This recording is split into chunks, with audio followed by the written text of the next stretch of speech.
Okay, so let's talk about MR physics in introduction. And I guess, okay, so I'll go like this. Okay, so there's a lot of things to discuss in this first lecture. We're going to talk about something called the electromagnetic spectrum. We're going to talk about something called B0, the external magnetic field.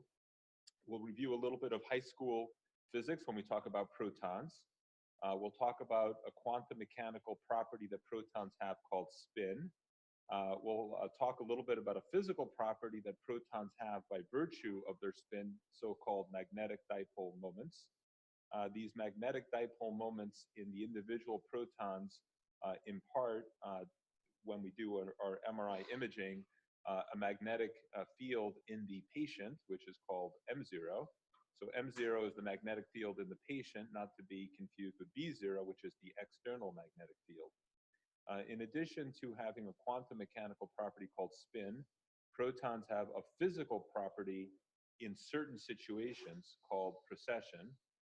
The precession occurs at a particular frequency, which is governed by something called the Larmor equation, which we'll talk about in the gyromagnetic ratio. In addition to protons having spin and magnetic dipole moments and precession, under certain situations, protons will relax. And there's two kinds of relaxation we'll talk about today. There's T1 relaxation and there's T2 relaxation. In order to make use of T1 and T2 relaxation to create MR images, we will talk a little bit about radio frequency excitation. In addition, we'll talk a little bit about loss of coherence or dephasing, and we'll end with something called chemical shift. So a lot to talk about in this first lecture. Let's start with the electromagnetic spectrum. Well, actually, before we start with that, let's just do a quick introduction, a quick overview of MRI. So in MRI, we start with a very large, powerful magnet. And then into this very powerful magnet, we put a person. You don't have to put a person. You could put a phantom in there. You could put a bottle of water. You could put anything you want in there. But we typically put people in there for clinical MRI. And then we're going to send radio frequency energy into this patient or this sample or whatever we put in there. And then the patient will then send radio frequency energy back at us, and we will listen to that energy that they sent back to us. And from that energy that we listen to, we will construct an image. Now, we were talking about radio frequency energy. So where is radio frequency energy in the spectrum of the electromagnetic spectrum? So this is just a little bit of a reminder from high school physics. The electromagnetic spectrum can be described in terms of the frequency of the waves or in terms of the wavelength of the waves. Notice that as the frequency goes up, the wavelength goes down. So at the very top, we have very, very short wavelengths, 10 to the minus 10 centimeters.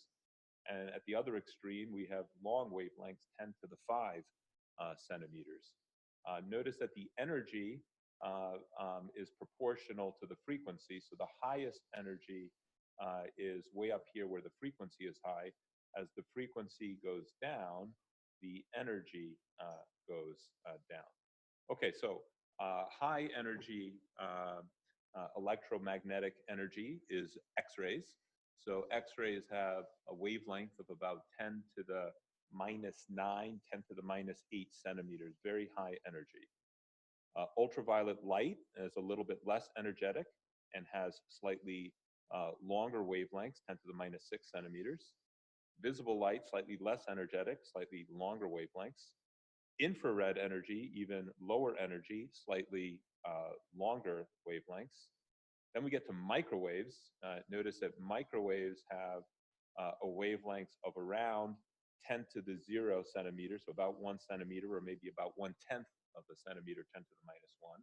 Finally, we get to radio waves and TV, and so this is sort of where we are when we're talking about MRI. So MRI is in the radio frequency spectrum as indicated here. Now, another way of looking at the same thing is let's now look at this radio frequency spectrum, which goes from about 1 megahertz to about 100, well, to about 200 or 300 megahertz. And if we look at AM radio is on the order of about 1 megahertz. And let's look at FM radio. FM radio is about 88 to 108 megahertz, so that's where radio stations are. Now, what about MRI? Well, sorry, before we get to MRI, let's talk about TV channel 2. So TV channel 2 is at about 64 megahertz, and it turns out that's where MRI is at 1.5 T. So MRI at 1.5 Tesla is operating at the radio frequency of TV channel 2. Now, MRI at 3T is twice as much. So what's twice of 64? Well, about 128. So that's where MRI at 3T is. And it turns out that MRI at 3T is at around the same frequency as air traffic control. So we know that with MRI, we need to shield the radio frequency from the external environment. And one reason we want to shield the MRI from the external environment is so that the external environment doesn't inadvertently talk to the patient in the scanner by interfering with the radio frequency pulses. But another reason we want to shield MRI is that we don't want the radio frequency of the MRI to get out into the air, because you can imagine that if we're scanning someone at 3 Teslas with an airplane going over, in that area, our signals might interfere with air traffic control.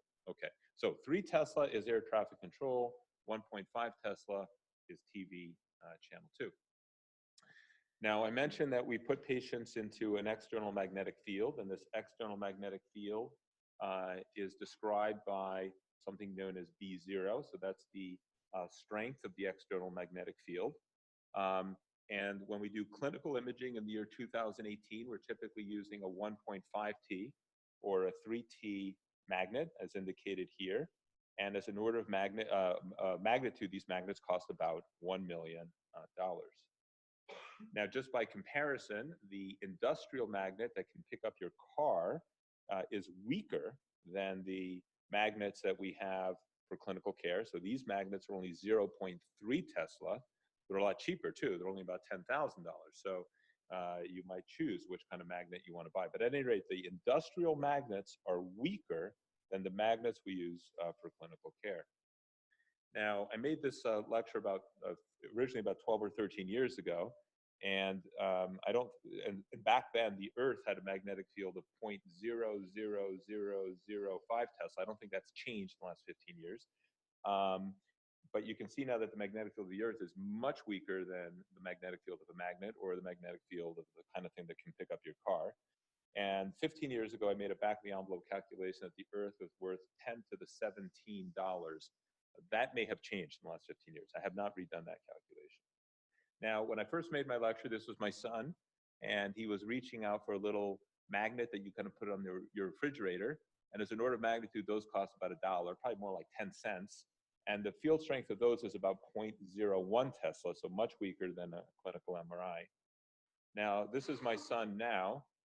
So you can see that on his knees, he is much taller than he was, 13 or 14 years ago. And I think that magnets might be more expensive now too, I'm not sure.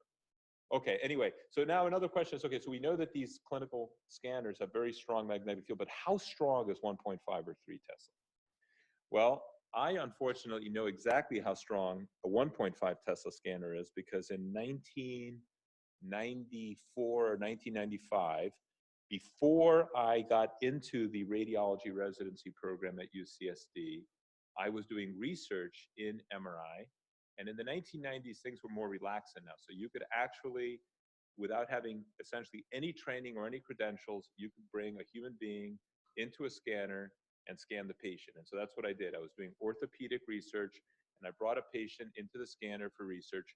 This particular patient was in a wheelchair. So I left the wheelchair by the side of the room, and then I got the patient, and I helped the patient start to get onto the table. As then I'm walking with this patient, with the patient's arm sort of leaning on me. Suddenly I hear this noise, and I see this wheelchair moving, and it's going faster and faster and faster. And it gets sucked into the scanner at probably, 30, 40 miles an hour.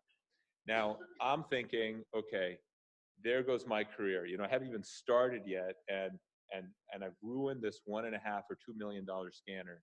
And just like the mother whose baby is trapped underneath the car, they somehow get the adrenaline to pick up that car. I had that same adrenaline, and with all of my strength, I was literally horizontal trying to pull this thing. I was in the air, horizontal, trying to pull this thing out, and I finally was able to extract this wheelchair from the scanner. But it took the adrenaline that it takes a mom to pick up a car for me to get this wheelchair out of this scanner. So these scanners are very powerful. They're really, really powerful. 1.5T3, and that's 1.5T. If it had been a 3T scanner, there's no way I could have done it. So just be aware that these scanners are very powerful, and be aware that something as large as a wheelchair can become a projectile. So if something as large as a wheelchair can become a projectile, you can imagine that something smaller that's metallic or ferromagnetic could, be a projectile as well. And people occasionally, not commonly, but there's occasional deaths of human beings because there's a projectile in the room that just by bad luck happens to hit someone in the body or in the head. So be very careful with this, okay? Very strong magnets. Now, the units of magnetic field strength are named after Nikola Tesla on your left and Carl Gauss on your right. 1 Tesla is typically, or I'm sorry, Tesla is usually the unit we use for clinical MRI. Be aware that you can also use the unit of Gauss. 1 Tesla equals 10,000 Gauss. So 1 Tesla is a lot larger than a Gauss. Okay, so that's a little bit about B0. Now, why is B0 important other than the fact that it can ruin your radiology career before you start it? So why is B0 important? B0 is important because B0 is what magnetizes the patient, which is essential for MR signal. So we need to magnetize the patient to generate MR signal. B0, and then a lot of things that are important are proportional to B0. So the signal to noise ratio is proportional to B0.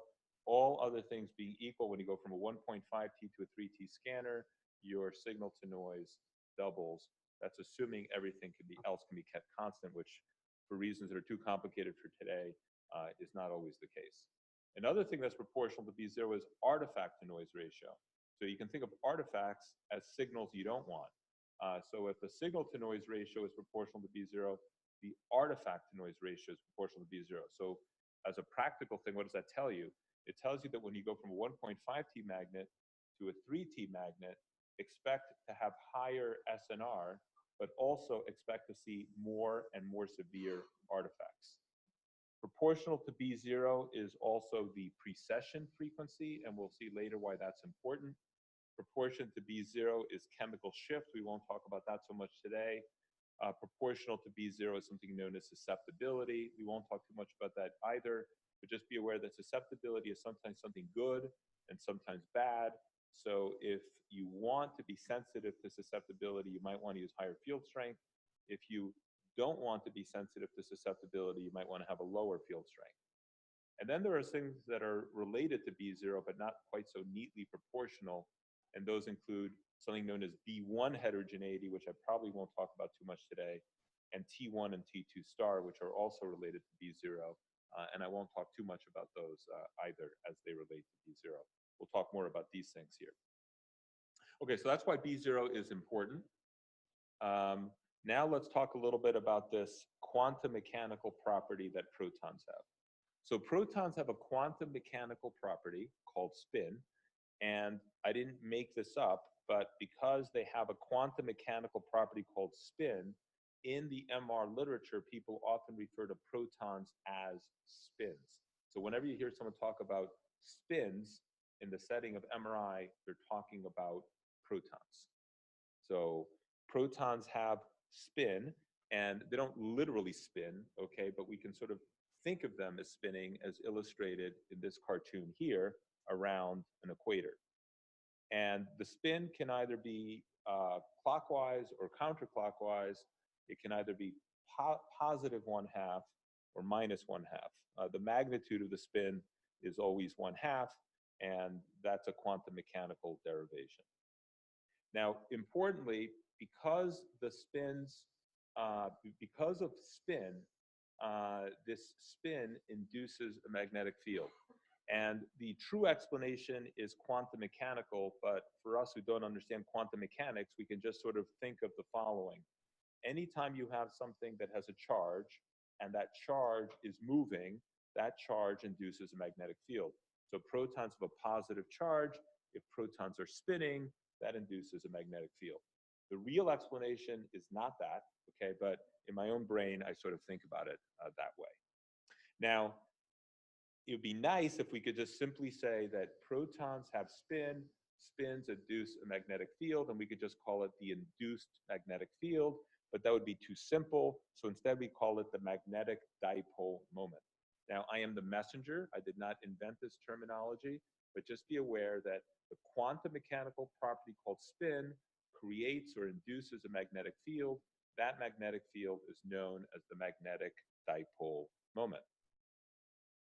Because of this magnetic dipole moment, we can think of protons or spins as being bar magnets that have a north pole and a south pole with magnetic field lines as illustrated on this slide over here.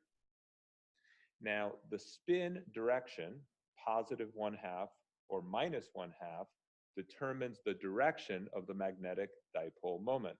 So if the spin is positive 1/2 or minus 1/2, the magnetic dipole moment will either point up or will point down, respectively. So far, so good. And why is that important? Why is it important that we can have either a magnetic dipole moment pointing up or a magnetic dipole moment pointing down? Well, the reason it's important is that paired protons will cancel out. So look at the proton on your left. There's a single proton, a single spin, and the magnetic dipole moment in this particular case is pointing up, which means that there's a magnetic field that points up. Now let's look at the nucleus on the right, in which we have paired protons. Now, by random chance, one proton on average will be pointing up, and by random chance, on average, its companion will be pointing down. And notice now that the magnetic dipole moment from one proton cancels out the magnetic dipole moment of the other. So if you looked at the entire nucleus as a whole and asked what's the magnetic dipole moment of that nucleus, you'd say it's 0 because of cancellation. So paired protons cancel out. What this means is that nuclei with an odd number of protons have a net magnetic dipole moment. So that makes sense, right? Because if you have an odd number of protons, then on average, one of them will be pointing either up or down, and you end up with a net magnetic dipole moment. Now, what I don't understand, I fully confess I do not understand this, is that in addition to an odd number of protons, nuclei with an odd number of neutrons also have a magnetic dipole moment. Now, that's the part I don't really understand, because neutrons have no charge. So I don't really understand why a neutron with no charge induces a magnetic dipole moment. But if anyone can figure that out and explain it to me, then maybe next year, if there is a next year, then I can explain that as well. At any rate, what are the nuclei that have magnetic dipole moments? There's hydrogen, there's fluorine-19, there's sodium-23, there's carbon-13, and there's oxygen-17. And these nuclei have their own spin numbers. You can see that hydrogen and fluorine, for example, has spin numbers of positive 1/2. The other nuclei here have slightly different spin numbers. Now, I don't know why, for example, oxygen-17 has a spin number of 5/2 and hydrogen has a spin number of 1/2. So that goes over my head. But these are the nuclei that have magnetic dipole moments, which means in principle, we could use any of these nuclei for MR imaging. So which nuclei do we pick for clinical MRI in the year 2018? We almost always pick hydrogen. So some of you might be wondering, well, why do we pick hydrogen? Why don't we image fluorine? Why don't we image sodium-23? We can, so why don't we? Well, the reason that we pick hydrogen protons is that hydrogen protons are the most abundant. And to illustrate that, here's the relative abundancy of different protons. So if we assume that hydrogen has a relative abundance of 100%, the next most abundant one would be sodium-23. And notice what this is. This is 0.09%. So this is not 9%. It's not 0.9%. It's 0.09%. And that's the second most abundant one. Look at the abundance of 19 fluorine. there's so little of it that it'd be very difficult to actually generate an MR image if we were trying to image a human being based on things other than hydrogen. So we image hydrogen because it's far and away the most abundant. The next question you might ask is, well, what hydrogen protons? Because hydrogen protons are in collagen, they're in other proteins, they're in bone, they're in cartilage, they're in all sorts of substances. They're in proteins and enzymes. So which hydrogen protons? It turns out that for clinical MRI, we look at two types of hydrogens. We look at the hydrogens in water, and we look at the hydrogens in fat. And we can think of MR imaging as a water image and a fat image, and the water image and the fat image are superimposed. So when we do clinical MRI, we are doing a water fat image with the two separate images superimposed. Other protons are essentially invisible using clinical MRI techniques. Amino acids, proteins, cholesterols, other macromolecules, invisible using MRI. So if you wanted to look at proteins with MRI, you can't do it with regular clinical sequences. You have to play certain tricks which are beyond the scope of today's discussion. So clinical MRI, we're looking at water, we're looking at fat. Okay, so now let's look at this very unhappy person and try to figure out, why is this person so unhappy? The reason this person is so unhappy is this person has a lot of protons in their body. And as I mentioned earlier, all the protons have a magnetic dipole moment, but these magnetic dipole moments are all pointing in different directions just by random chance. Let's see if we can make this person happier. Oh, so here they are. You can see that all these protons are just sort of spinning randomly, and they're not in phase with each other. They're not coherent. The person's very unhappy. So let's put this person now into a large magnetic field. And when we put this person in a large magnetic field, we can see that now they become very happy. And why do they become so happy when they're inside a scanner? Because when you put someone inside a strong magnetic field, instantaneously, all of these magnetic dipole moments will either line up with or against the magnetic field. Now, initially, exactly half align with and exactly half line up against the magnetic field. And so, at least initially, the patient has no internal magnetism because either the protons are pointing up or they're pointing down. But something else happens. In addition to lining up with the magnetic field, the magnetic dipole moments start to precess around B0, which, as best as I could animate it, looks kind of like this, but this is sort of the wobbling precession of a top. Okay, so these are precessing. So the external magnetic field causes the protons to align either with or against, and it also causes the magnetic dipole moments associated with those protons to precess. So here I am illustrating spin here and precession here. So the protons have spin. The spin induces a magnetic dipole moment. The magnetic dipole moment precesses.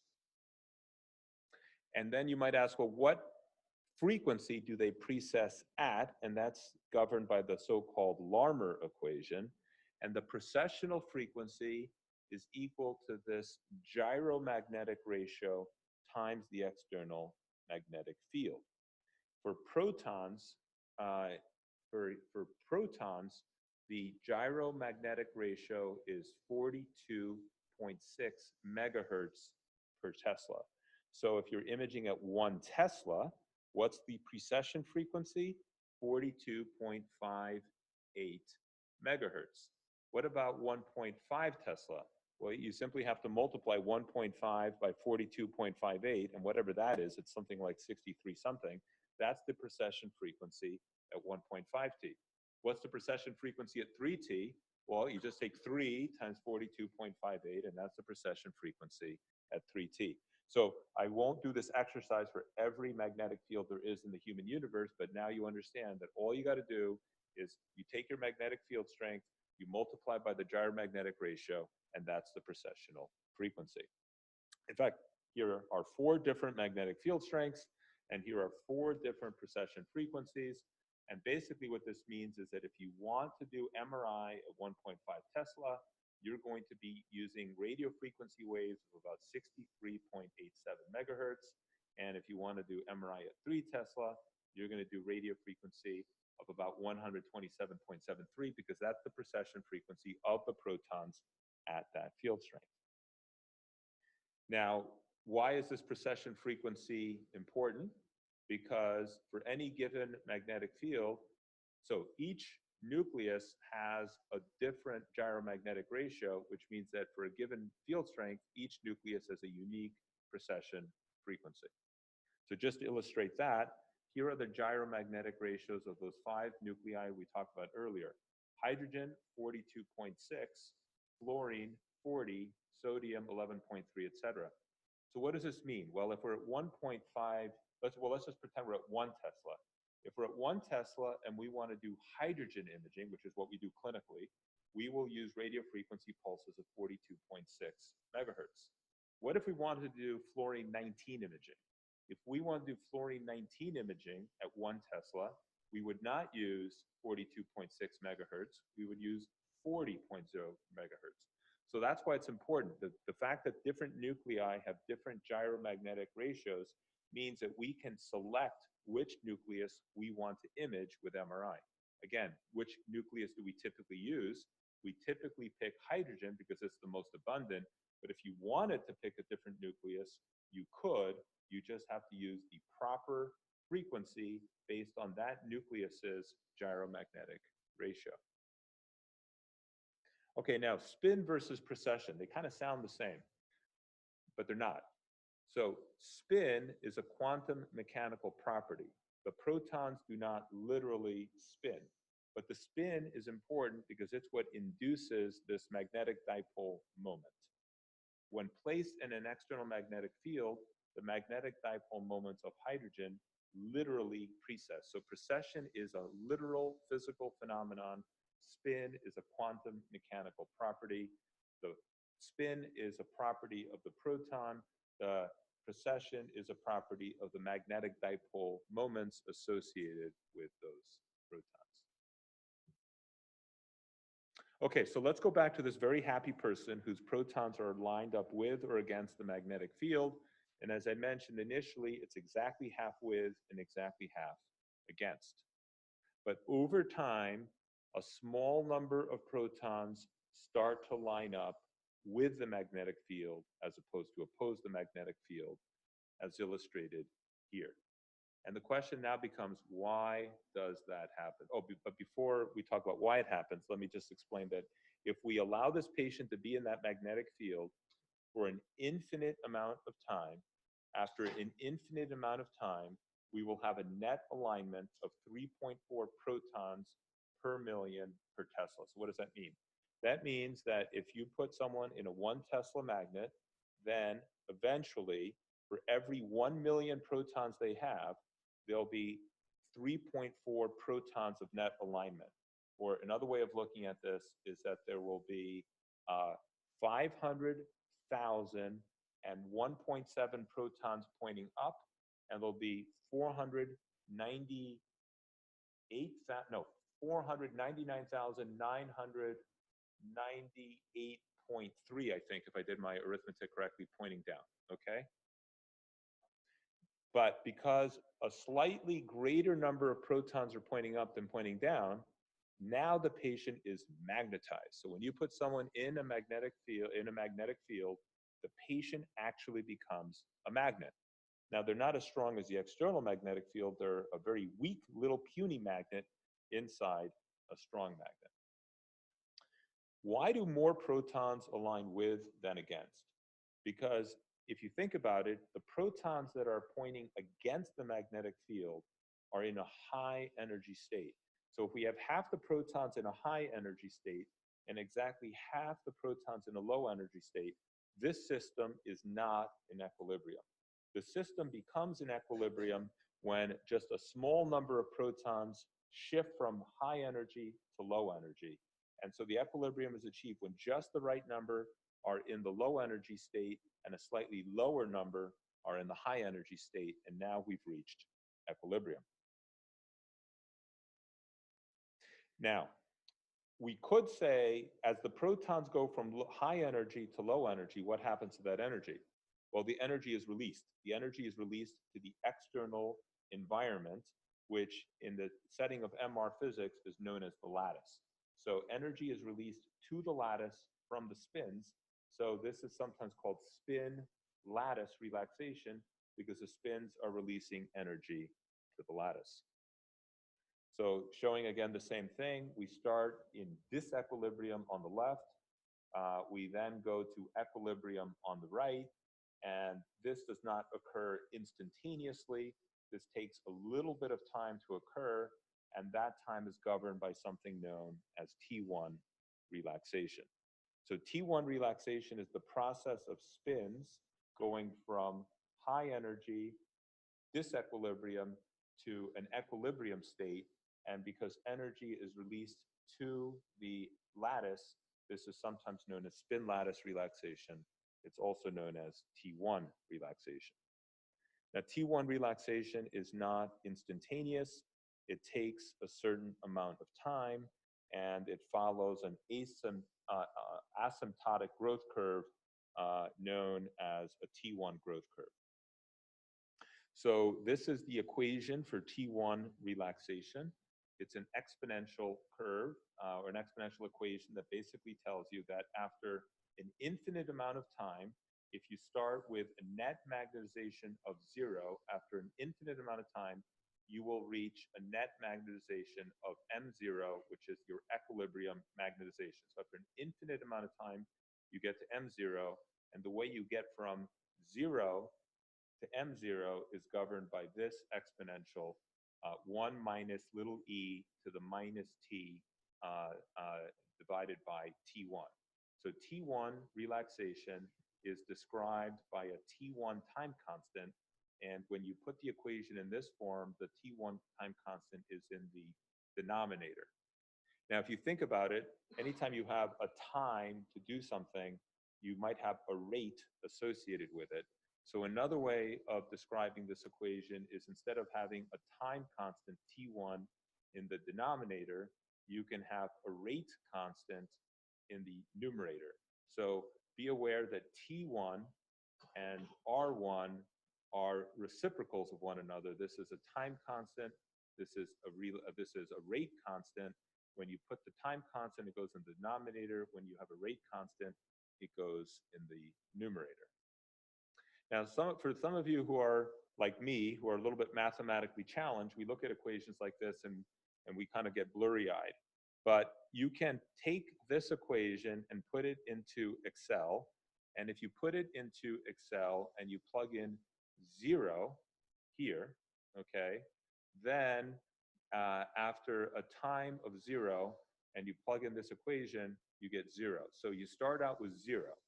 After 1 T1 time constant, you get 0.632. After 2 T1 time constants, you get 0.865. After 3 T1 time constants, 0.950, etc. Another way of looking at this is saying this. You're trying to go from 0 to 1 after an infinite amount of time.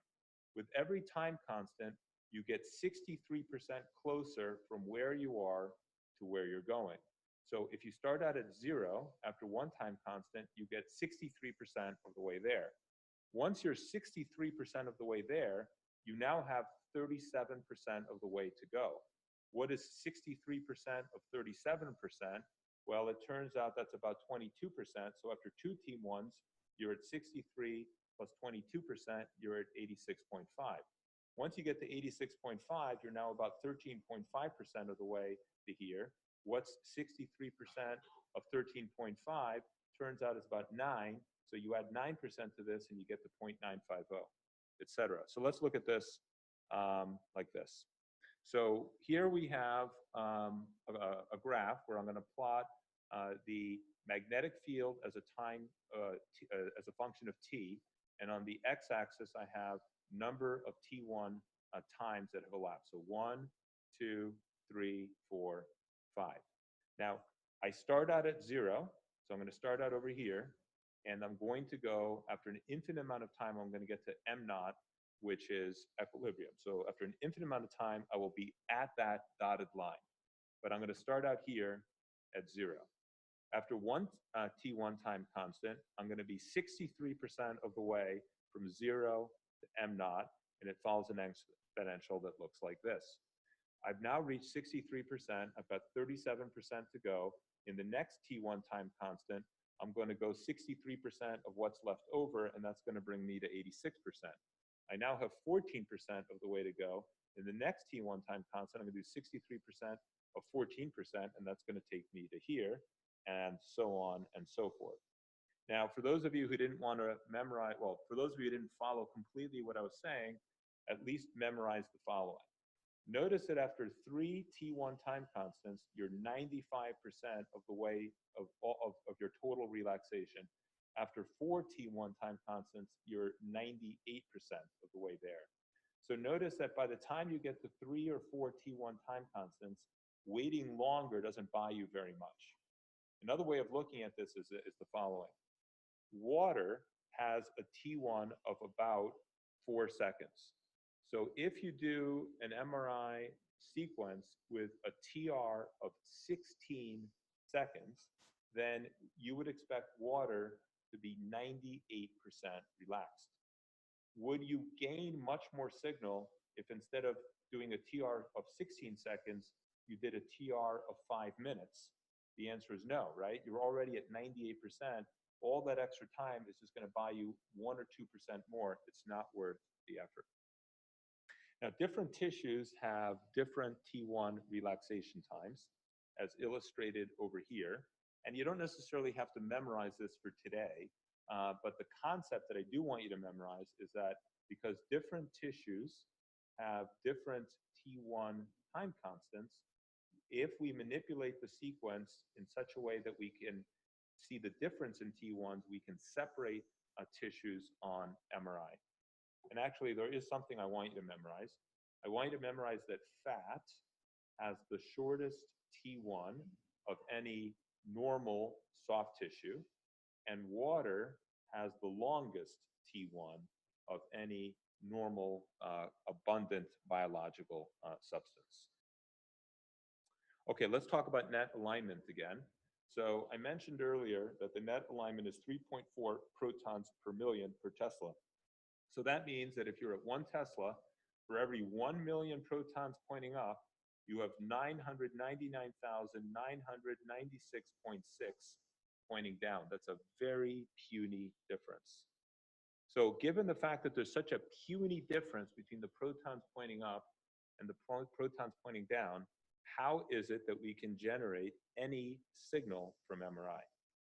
Well, this is where this funny-looking guy named Avogadro comes to the rescue. Anyone remember this number? Avogadro's number, 6.022 times 10 to the 23 per mole. Now, how does Avogadro come to the rescue? Well, if we have 1 gram of tissue, of normal biological tissue, at least in a human being, we would imagine that about 60% of that tissue is water, maybe 20% of that tissue is fat, and about 20% of that tissue is invisible. Remember, protons, amino acids, phospholipids, other macromolecules are invisible.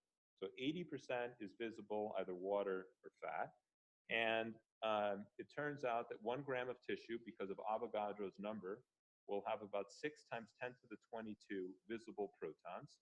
If only 3.4 per million are aligned, we're still left with 2 times 10 to the 17 protons that are aligned. So that's why we can see things on MRI, because even though the percentage that are aligned is teeny, teeny, teeny, the overall number that's aligned is massive because of Avogadro's number.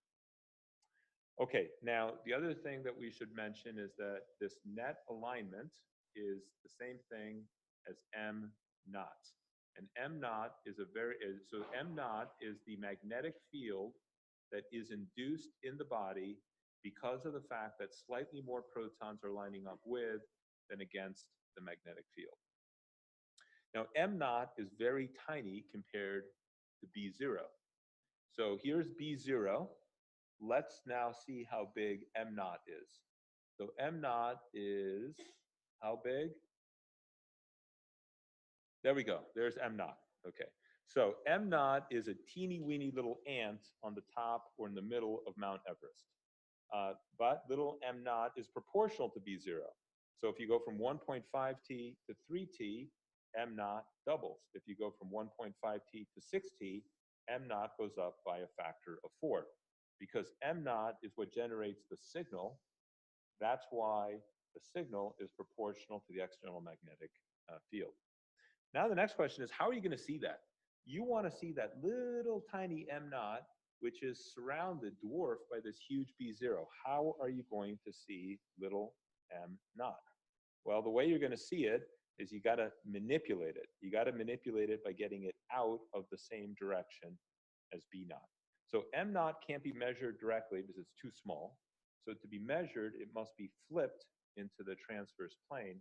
And for reasons that I'm not going to get into in too much detail, flipping it is going to require a radio frequency excitation. So here's M naught, and we want, I don't know how many of you can see this, but we want to flip little M naught into the XY plane. So here's B0, and M naught is the little, it's the skinny light blue arrow, and B0 is this big block arrow. But of course, B0 is much bigger than this, right? So let's expand B0. So we're going to expand B0 to be its real field strength to the point where it's completely, just completely usurping the field of view. So we have this huge B0 in the background, and now let's focus in on that light blue line, which is M naught. So in order to flip it into the XY plane, we are going to apply a radio frequency pulse. And that radio frequency pulse needs to be at the Larmor frequency in order for this M naught to actually experience it. Now, some of you will remember this from your high school days, that when you have a radio frequency pulse, that radio frequency pulse is associated with its own magnetic field. And this particular magnetic field is perpendicular to the external magnetic field. And we call the magnetic field associated with the radio frequency pulse, we call it B1. So B0 is the magnetic field associated with the magnet. B1 is the magnetic field associated with the radio frequency pulse. Now, what do magnetic dipole moments, as indicated by this blue arrow, do when they encounter a magnetic field? Well, remember, magnetic dipole moments will precess around B0, which is one magnetic field. What will they do when they encounter a new magnetic field, B1? Well, they will precess around B1. And that precession looks like this. So the precession around B1 is what tips it into the XY plane. So by applying a radio frequency pulse at the Larmor frequency, we cause hydrogen protons to tip into the XY plane. If we wanted to image fluorine, we would use a radio frequency pulse at the Larmor frequency of fluorine, and that would then tip fluorine into the XY plane. If we wanted to do imaging of sodium, we would use a different radio frequency and then tip sodium into the XY plane. But typically we're tipping protons from fat and water into the XY plane. So now that this is in the XY plane, remember B0 didn't go away. B0 is still pointing in the direction of Z. So now that it's tipped in the XY plane, it's going to keep precessing around Z like this. So we tipped it into the XY plane by precession around B1, but this thing is still going to be precessing around Z, and it looks like this. Now this is a little bit confusing. So now let's look at it down the barrel. So let's now look at the XY plane from above. And when we look at the XY plane from above, so you can imagine now that Z is pointing at us. So we're looking down the barrel of the external magnetic field onto the XY plane. And now we have our initial B0 is now tipped into the XY plane. And because it's in the XY plane, we're going to call it MXY. We're not going to call it M0. And this is now going to be precessing around the external magnetic field because things like to precess when they encounter magnetic fields. And what's the precession frequency? The precession frequency is equal to the external magnetic field times the gyromagnetic ratio of protons. So this will be precessing at 42.6 megahertz at 1 Tesla. You'll be precessing at 63 point something megahertz at 1.5 Tesla. So the precession looks like this. Oops, hold on. So now this MXY is precessing around the XY plane at the Larmor frequency. And if there was no such thing as dephasing, this would precess for an infinite amount of time at constant amplitude. But that assumption that there's no dephasing is incorrect. There is dephasing, and because there is dephasing, MXY loses amplitude over time. So this is, so I'll explain the dephasing in just a moment, but for now, what I want to emphasize here is that as it's precessing, it actually loses amplitude. So it doesn't maintain the same frequency, the same amplitude forever. And eventually, it disappears and loses all of its amplitude. Now, why is that? Well, one of the things I did not make clear until now, and so hopefully I'll make it clear now, is that this MXY, which is that big light blue arrow, is created by the summation of all of the individual magnetic dipole moments. So I don't know if you can appreciate, but superimposed on the light blue arrow is a red arrow. And that red arrow is the summation of millions and millions and millions of individual magnetic dipole moments. These millions and millions of individual magnetic dipole moments are initially all pointing in the same direction, and therefore they induce this magnetic field by the light blue arrow in the same direction. So now let's see what happens over time. Over time, notice that these individual magnetic dipole moments start to lose coherence, they start to dephase, and as they lose coherence, as they start to go in different frequencies and they start to dephase, the net vector gets smaller and smaller and smaller. And as the net vector gets smaller and smaller and smaller, let me draw your attention here. Notice that as the amplitude gets smaller, the amplitude here is being graphically displayed as getting smaller and smaller and smaller. Now notice that this decay is an exponential decay, and notice that this decay looks a lot like that growth curve we showed earlier for T1, except that it's going in the other direction. So if growth is called T1, what might decline be called? Well, we can come up with a lot of things that might have been called, but it's called T2. So T2 is the signal loss due to the loss of amplitude due to the dephasing of the protons. So this is known as T2 relaxation, and T2 relaxation was also described by Felix Bloch, and it has this form over here, where the amplitude of the magnetization in the XY plane as a function of T is given by the initial magnetization at time 0 times e to the minus T over T2. So this looks a lot like the T1 equation, except the T1 equation had a 1 minus over here, and this one does not.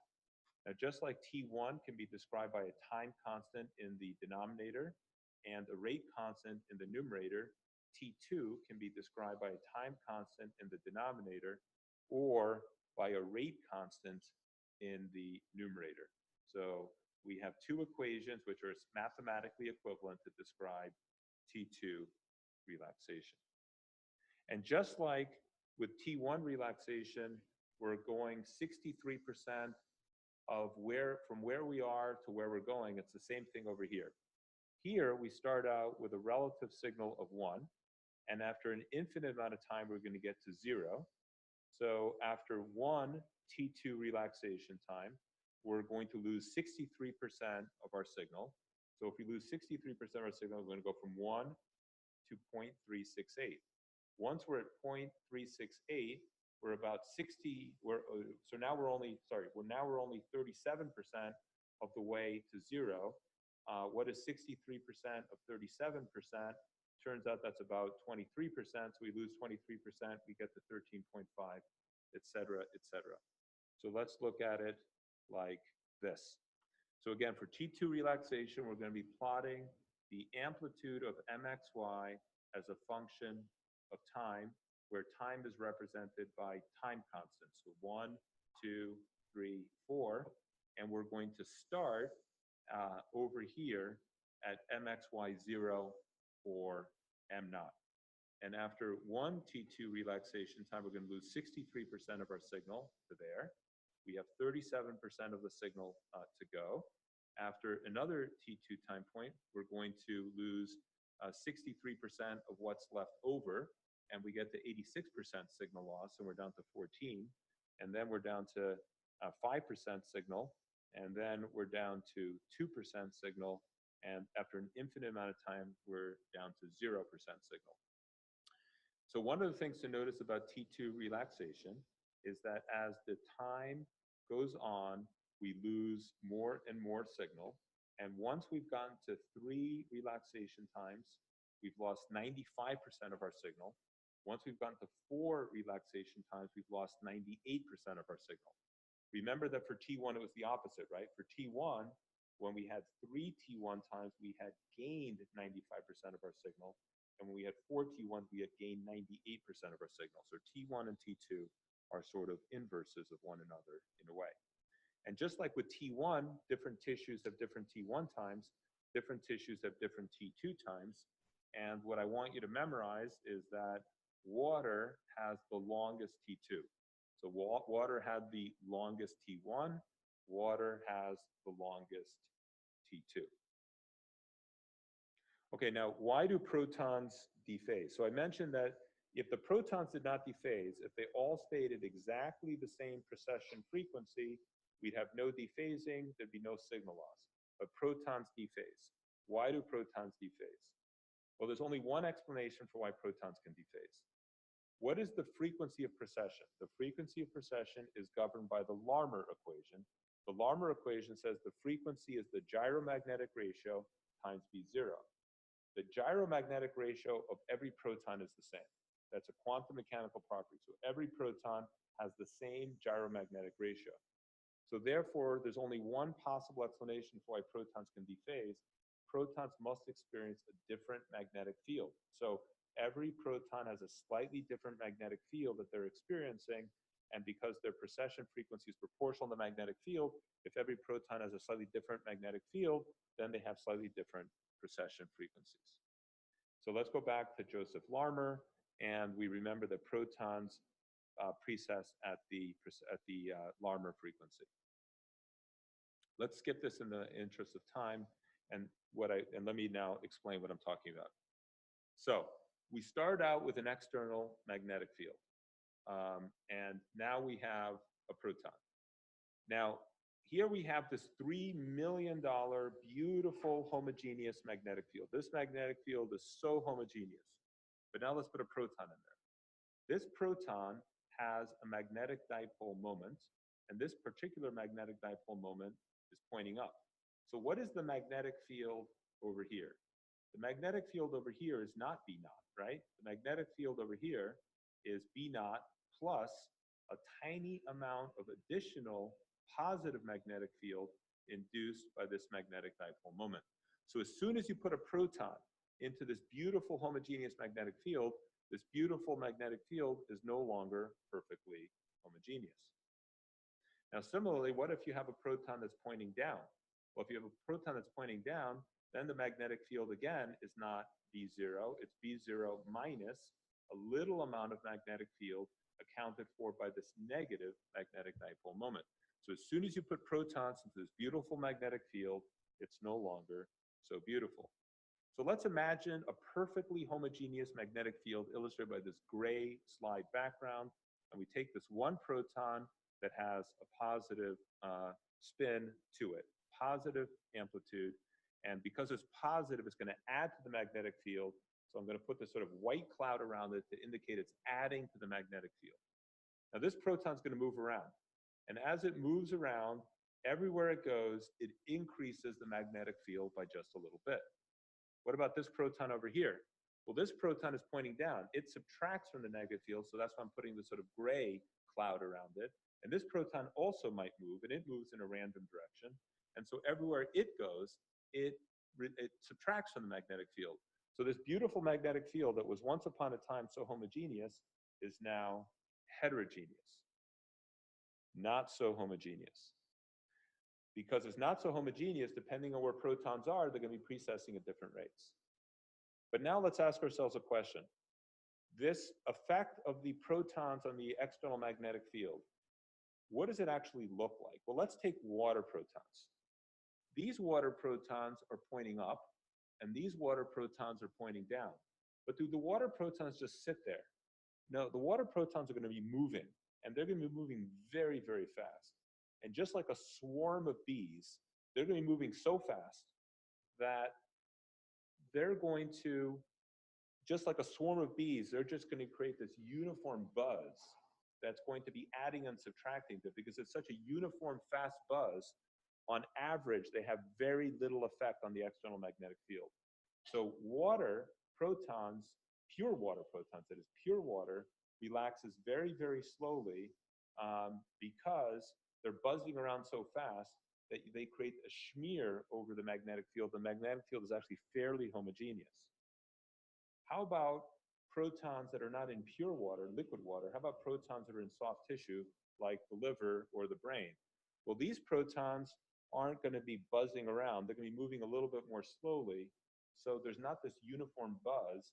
These actually do affect the magnetic field and create heterogeneities that cause the protons to dephase. What about solid tissue like bone or cartilage? Well, now these protons are not even really moving. They're just sort of vibrating. And so they create tremendous heterogeneity. So water just creates this uniform buzz and does not alter the magnetic field that much. So water precesses slowly. At the other extreme, you have cortical bone where the protons are just vibrating and they create a lot of heterogeneity because they're not sort of randomly sort of canceling each other out. So bone relaxes very, very fast. A pure liquid water relaxes very slowly. If you had trouble following that, then maybe commit this to memory. Solid tissue like cortical bone has very slow molecular motion, very fast T2 relaxation. Liquid water has very fast molecular motion. It has very slow T2 relaxation. Okay, so this now brings us to the last topic for this first lecture, which is chemical shift. I mentioned earlier that protons experience different magnetic fields in part because the protons themselves alter the magnetic field. And because it's spins altering the magnetic field of other spins, I didn't make this clear before, that can sometimes be called spin-spin relaxation. So the spins, the protons, the magnetic dipole moments alter the magnetic field. They alter the magnetic field of other spins, so that's known as spin-spin relaxation. But there's another reason that protons have different magnetic fields, and that has to do with something called chemical shift. So chemical shift is the difference or the shift in the magnetic field that protons experience by virtue of being in a different chemical environment. So again, in MRI, we're usually looking at water and we're looking at fat. Water has two hydrogens attached to an oxygen. Fat, it's more complicated than this for today. Let's think of fat as a chain of carbons to which are attached hydrogens. This chemical environment is different than this chemical environment. And in what way is it different? Well, it's different in the following way. Oxygen is a very greedy nucleus. It is so greedy, it's very electronegative. It holds the electron cloud to itself. And because it holds the electron cloud to itself, it allows these protons to experience the full magnetic field. By comparison, carbon, C for communist, shares its electron cloud with these protons. And this electron cloud shields these protons from the magnetic field. Or in other words, these protons experience the full brunt of the external magnetic field, but these protons experience a lower magnetic field because they are shielded by the electron cloud that carbon is willing to share with them. So remember, the precession frequency is proportional to the magnetic field. That's the Larmor equation. So which protons will precess faster? These that experience B0, or these that experience something just a little bit less than B0? The answer is these will precess faster, and these will precess slower. So those precess very fast. These also precess very fast, but just a teeny weeny bit slower. What's the difference? Well, the difference is this. At 1.5 Tesla, the protons in fat precess at about 63 million hertz, and the protons in water precess at 63,217 hertz. So the difference is only 217 hertz, or only, and then at 3 Tesla, it's twice as much. So at 3 Tesla, the difference is about 434 hertz out of about 126 over 127 million hertz. So the difference is 3.5 parts per million. Not 3.5%, not 3.5 per thousand, 3.5 per million. It's a very, very tiny difference. But that tiny difference means that water protons and fat protons are not precessing at exactly the same frequency. And this has two different effects on MR. Let me illustrate the first one here, and then I'll review the second one. Remember I said before that in MRI, we are essentially imaging water and fat, but we are superimposing the two images. So we have a water image and a fat image superimposed. But in order to convert the signals of water and fat into an image, we have to apply a gradient in the so-called frequency encoding gradient. So we're going to apply a new magnetic field that's now going, in this particular case, from this side of the image to this side of the image. And the magnetic field is going to be a little bit higher here than here. Because the magnetic field is a little bit higher here, the protons will be precessing faster here than they will be here. But now here's my question for you. Will this gradient cause fat and water protons to shift by the same amount? And the answer is no, because remember, water protons precess faster than fat protons. So the water protons in this direction will now shift to the patient's right. And we end up with an artifact where in this particular case, on the patient's right, we have summation of water and fat, and on the patient's left, we have signal cancellation because one image got shifted relative to the other, and that's what accounts for chemical shift of the first kind. Now, in addition to chemical shift of the first kind, we have chemical shift of the second kind.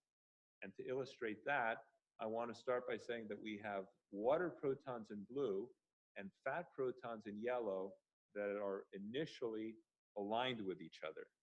And they're both precessing at about 63.8 million hertz. So they're precessing very, very fast, but the water protons are precessing just a little bit faster.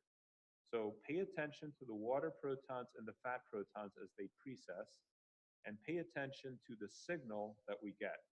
So whenever fat and water are pointing in the same direction, they're adding up and we're going to get a high signal. Whenever fat and water are pointing in opposite directions, they cancel out and the signal goes down. So when water and fat precess, we'll see that they periodically go in phase and periodically go out of phase. When they go in phase, the signal is high. When they go out of phase, the signal is low. So we start with high signal because they're both pointing in the same direction. And let's see what happens. So as time goes on, notice that periodically water will catch up to fat, and periodically water will be out of phase, and then in phase, and then out of phase, and then we're in phase. And every time the water is out of phase with fat, we lose signal. Every time they're in phase, we gain signal. Out of phase, in phase, etc. Now, a question you might ask is, how often do the waters go out of phase, in phase, out of phase, in phase, out of phase, in phase with fat? Well, we can do a calculation and figure that out. At 1.5 Tesla, water and fat are out of phase at 2.3 milliseconds, in phase at 4.6, out of phase at 6.9, etc. At 3 Tesla, everything goes twice as fast. So at 3 Tesla, they're out of phase at 1.15, in phase at 2.3, out of phase at 3.45, etc. And here is an out of phase image and an in phase image. And remember that when fat and water are out of phase, we're going to see signal loss. And so let's look at these images. So this is an in phase image, and we see the liver over here. We see the spleen over here. This is a T1 weighted image. And I don't know if you recall, but remember that fat has the shortest T1 of any normal substance. So in a T1 weighted image, fat will look very, very bright. Something I didn't emphasize before is that the liver has also a fairly short T1. So the liver also will look bright on a T1 weighted image, but not as bright as the fat. So here we have liver, here we have fat. Spleen has a longer T1, so spleen is not as bright as liver. Spleen looks darker. Now we go to an out of phase image. The spleen doesn't contain any fat. So the spleen is it's a bag of water. So the spleen loses no signal when we go from in phase to out of phase. The fat is pure fat. So also the fat doesn't lose much signal because it's just fat. But what's happening to the liver? The liver loses signal because this particular liver is fatty, and we have the water protons and the fat protons on this out of phase image pointing in opposite directions. We have signal loss, so the liver loses signal on an out of phase image. Now, some of you might be noticing something else. You might be noticing that in addition to the liver losing signal, on the out of phase image, we have this very peculiar India ink artifact where we have this black line surrounding every water-based organ, such as the spleen or the liver, where these water-based organs interact or have a boundary with adipose tissue. So notice that muscle, water-based, India ink with fat. Liver, water-based, India ink with fat, etc., etc. What is causing that India ink artifact? Well, let's go back now to our image where we have water-based tissues such as liver and fat-based tissues such as adipose tissue. And remember that our MR images do not have infinitesimally small pixels. The pixels actually have a certain size as shown by this grid. So now what I want you to realize is that everywhere where we have an interface between water and fat, these pixels, like this one over here, contains water and fat. So we're going to have cancellation of signal everywhere that we have a boundary between water and fat. So those pixels go black, and that's what causes this India ink artifact. Okay, so let us summarize what we talked about. We talked today about a lot of things. We talked about how the fact that in MRI, we are operating in the electromagnetic spectrum. And in particular on MRI, we are operating somewhere between TV channel 2, which is 1.5 Tesla, and air traffic control, which is 3 Tesla. 1.5 Tesla is about 42.6 megahertz.